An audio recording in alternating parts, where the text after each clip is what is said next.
Assalamualaikum warahmatullahi wabarakatuh.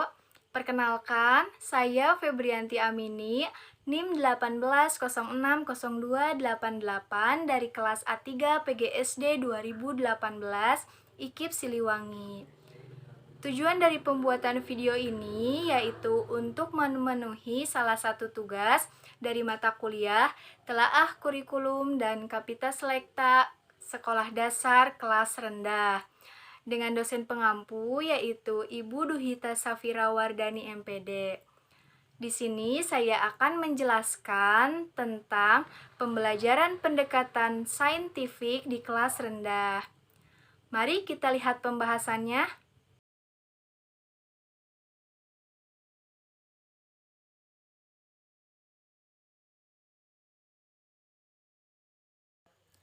Menurut Undang-Undang Nomor 20 Tahun 2003 tentang Sistem Pendidikan Nasional Pasal 1 Ayat 20 menjelaskan bahwa pembelajaran adalah proses interaksi peserta didik dengan pendidik dan sumber belajar pada suatu lingkungan belajar. Di kurikulum 2013 yang biasa kita sebut dengan Kurtilas mempunyai salah satu ciri khas yang mana pada proses kegiatan pembelajarannya tuh menggunakan atau mengacu kepada pendekatan saintifik. Apa itu pendekatan saintifik?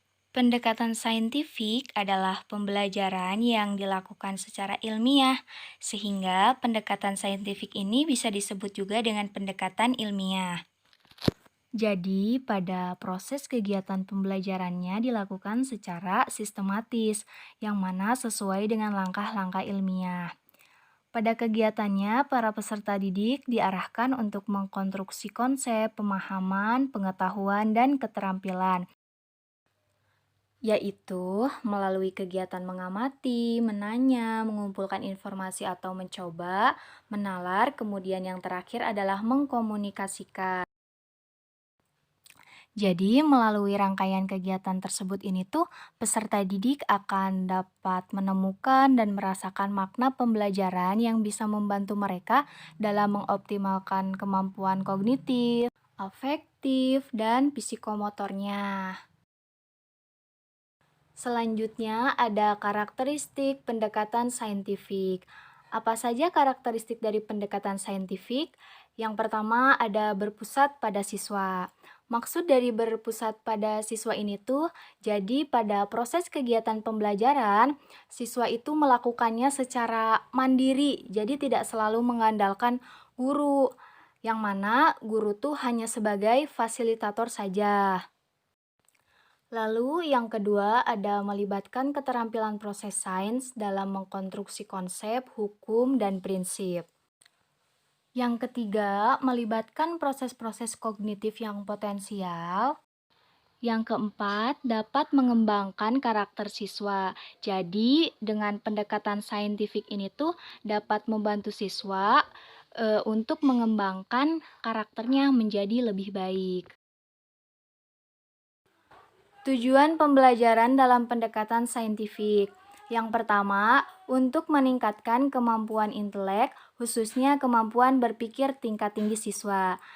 Nah, yang termasuk ke dalam berpikir tingkat tinggi itu apa saja? Yang pertama, ada berpikir kritis, ada berpikir kreatif, ada mengambil keputusan, dan menyelesaikan masalah. Yang kedua, untuk membantu kemampuan siswa dalam menyelesaikan suatu masalah secara sistematik. Jadi, siswa tahu jika mereka itu dihadapkan dengan sebuah masalah, mereka tuh akan tahu langkah awal apa yang harus dilakukan dan langkah-langkah selanjutnya agar masalah tersebut dapat terselesaikan. Yang ketiga yaitu terciptanya kondisi belajar atau pembelajaran di mana siswa merasa bahwa belajar itu merupakan suatu kebutuhan. Jadi di sini tuh memotivasi siswa untuk semangat dalam belajar dan memiliki rasa ingin tahu yang tinggi. Yang keempat, diperolehnya hasil belajar yang tinggi. Kemudian yang kelima, untuk melatih siswa dalam mengkomunikasikan ide-ide. Jadi, dilatih agar mereka itu dapat mengeluarkan pendapat. Nah, yang mana khususnya dalam menulis artikel ilmiah. Yang keenam yaitu untuk mengembangkan karakter siswa. Prinsip-prinsip pembelajaran dengan pendekatan saintifik. Yang pertama, pembelajarannya berpusat pada siswa. Yang kedua, membentuk student self-concept. Yang ketiga, terhindar dari verbalisme. Keempat, memberikan kesempatan pada siswa untuk mengasimilasi dan mengakomodasi konsep hukum dan prinsip. Yang kelima, mendorong terjadinya peningkatan kemampuan berpikir siswa. Langkah-langkah pendekatan saintifik. Yang pertama, ada kegiatan mengamati, yang mana pada kegiatan ini tuh memanfaatkan panca indera siswa, seperti indera pendengar, indera penglihatan. Nah, jadi pada kegiatan pembelajarannya tuh siswa diminta untuk membaca, mendengar, menyimak, menonton tanpa atau dengan alat. Contoh kegiatan mengamati di pembelajaran Kurtilas di kelas rendah. Jadi kelas rendah itu kelas 1, 2, dan 3 ya. Contohnya misalkan, guru itu menampilkan sebuah tayangan video, yang mana tayangan video itu berisi tentang ciri dari makhluk hidup. Nah, jadi kegiatan anak itu, peserta didik itu mengamati tayangan yang ditampilkan oleh guru agar mereka itu tahu ciri dari makhluk hidup itu apa saja. Atau bisa juga dengan mengamati lingkungan yang ada di sekitar.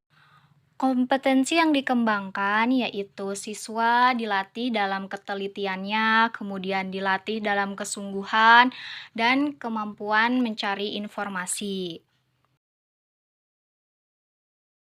Yang kedua, ada kegiatan menanya, di mana di kegiatan ini tuh siswa mengajukan sebuah pertanyaan tentang informasi yang tidak mereka pahami dari apa yang telah diamati.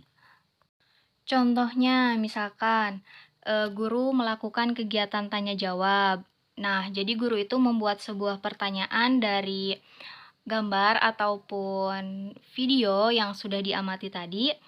Nah, tapi guru juga harus memberikan motivasi kepada siswa, yang mana guru itu memberikan sebuah pertanyaan pancingan agar siswa itu berani untuk bertanya. Untuk di kelas rendah, jadi tentu saja guru harus membimbing siswa dalam membuat pertanyaan-pertanyaannya. Kompetensi yang dikembangkan pada kegiatan menanya ini yaitu mengembangkan kreativitas siswa, kemudian rasa ingin tahu yang tinggi, kemudian kemampuan untuk merumuskan sebuah pertanyaan.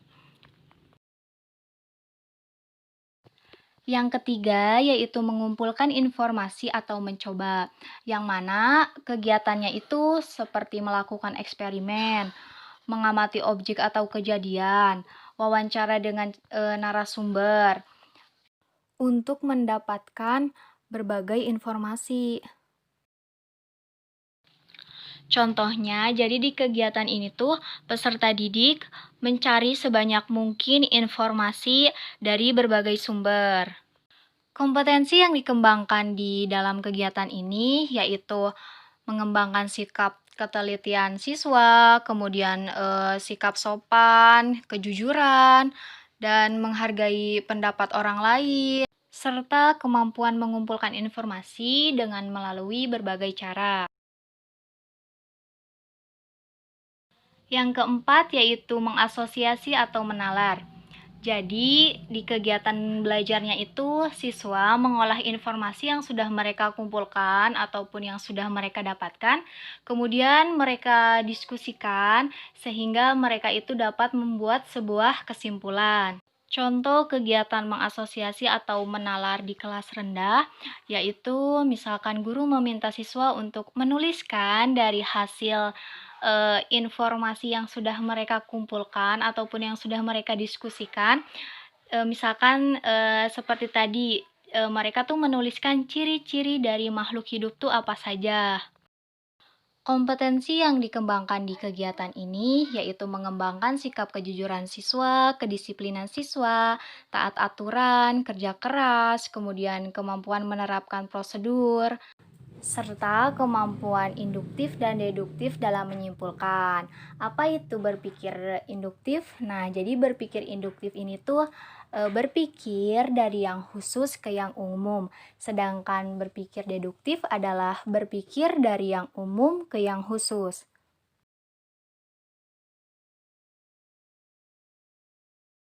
Yang kelima yaitu mengkomunikasikan.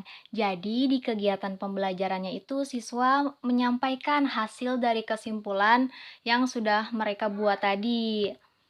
Contoh kegiatan mengkomunikasikan di kelas rendah yaitu guru memberikan kesempatan kepada siswa untuk menampilkan hasil dari apa yang sudah mereka kerjakan, baik itu secara lisan maupun tulisan. Kompetensi yang dikembangkan di dalam kegiatan ini yaitu siswa dapat mengungkapkan pendapatnya dengan singkat dan jelas, serta siswa juga bisa mengembangkan kemampuan berbahasa yang baik dan benar. Kelebihan pendekatan saintifik.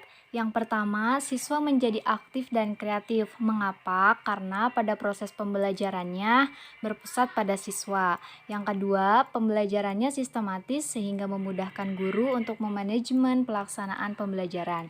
Yang ketiga, memberikan peluang kepada guru untuk lebih kreatif karena memang banyak sekali yang dapat dikembangkan. Yang keempat, yaitu penilaiannya mencakup semua aspek. Kekurangan pendekatan saintifik. Yang pertama, dibutuhkannya kreativitas yang tinggi dari guru. Karena jika gurunya tidak kreatif, pembelajarannya itu tidak dapat dilaksanakan sesuai dengan tujuan pembelajaran. Yang kedua, guru itu jarang menjelaskan materi pembelajaran. Mengapa? Karena mereka itu beranggapan bahwa di kurikulum 2013 ini tuh tidak perlu menjelaskan materi. Yang ketiga, membutuhkan waktu pembelajaran yang lama jika ingin tercapai pendekatan saintifik yang sesungguhnya.